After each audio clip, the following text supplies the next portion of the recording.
How to add XRP to your portfolio on CoinMarketCap app. Hello guys, in today's video I'm going to show you how to add XRP to your CoinMarketCap portfolio. So first thing, go to the app. Now this is the home page. As you can see, go down and click on portfolio. Now right here you will find your assets. I don't have XRP, and if you want to add it, just click this blue option here of add new asset, or you can click here in the top. Now click, and here is the XRP. As you can see, if you didn't find it, just search for it in the search bar right here and click like this.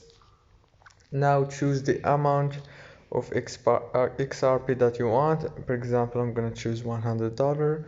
Click add transaction, and here you go. Now I just added XRP to my portfolio. Don't forget to like and subscribe.